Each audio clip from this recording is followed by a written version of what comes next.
Hello everybody, Brady with Boss Laser. Today I'm going to go ahead and walk you through adjusting your focal depth on your Gen 5 machine. Now this process can actually be done if you're using ArtWorks, also known as LaserWorks version 8, the entirely same. The only difference will be towards the end when we're actually testing it with your manual focal guide. The placement might be a little different. Going forward, let me show you how we're going to do this. So right now I am working with the 2-inch lens. What we're going to do is go ahead and set our autofocus on here.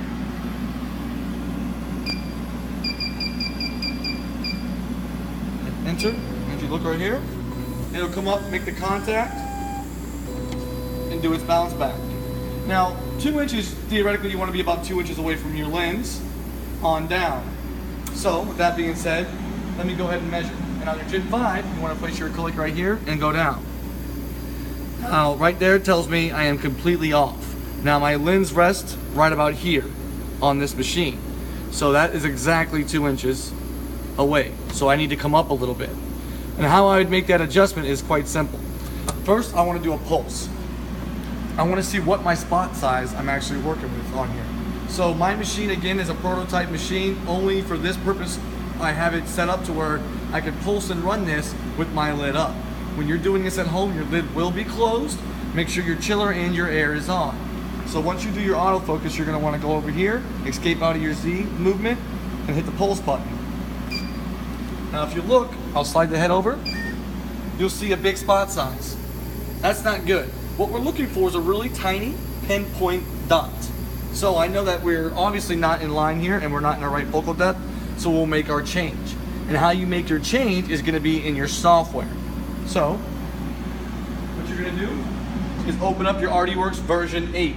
If mine looks a little different than yours, that is okay. There is actually a new version, .18, available on our website, but everything else is going to be the same. You're going to want to make sure the machine obviously is powered on and plugged in with your blue USB cable. You're going to want to come up to the user tab. All these numbers here are going to populate for you. This isn't an accurate reading. In order to get an accurate reading, you're going to want to hit the read button. Once you see the bar go across and it gets to 100%, you're going to want to scroll down, and we're looking for focal depth. It's usually under other, right there. Ours is set at 15, so let's come up a little bit. So let's drop it down to 12. Let's see where that puts us. No, actually, we'll go a little lower. Let's try 10. Now, once you make your change, very critical that you hit the right button. If you do not hit the right button, your machine will not take it. So we're good to go on that. Let's follow me back to my machine now. I'm going to position this next to the dot I already previously did. I'm going to come back over here, hit the autofocus feature again. Watch it do its bounce back. Now this should bring it up a little closer than what we were before. So the next thing I'm going to do is now I'm going to pulse this one more time. Again, your lid will be closed, chiller and water will be on, and let's hit the pulse button. So I'll move this over and let's compare the two. Now you can see that I'm getting smaller here. I'm at 10, and you can notice my spot size changing. This is because we're getting closer to our actual focal depth. To me, that looks pretty good. Let's see if we can get it just a little bit tighter than that. So I'm gonna go back to my software. I'm gonna change this down, I'll go 2 more.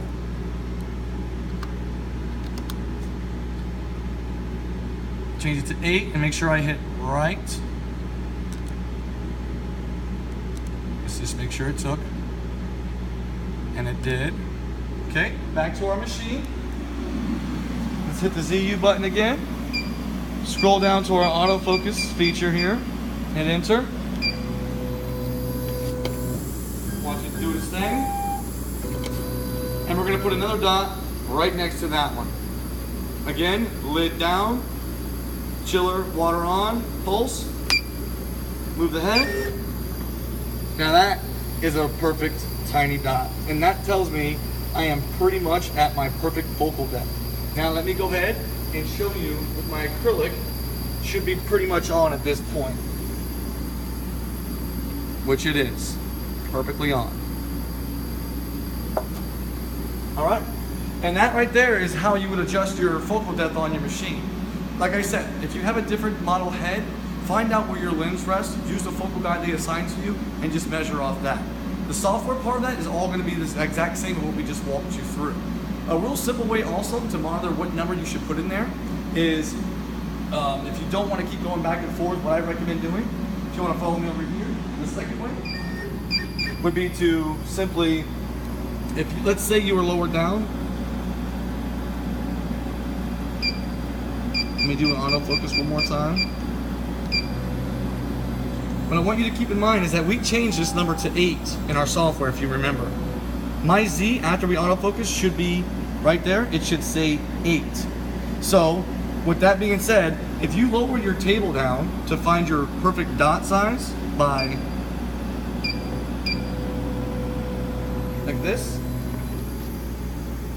and I pulse, I'm gonna see right now, if you look, that's a big mark.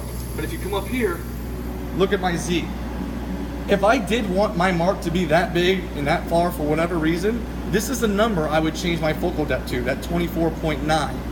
So again, if you don't want that depth, slide over a little bit, raise your table up, pulse it again.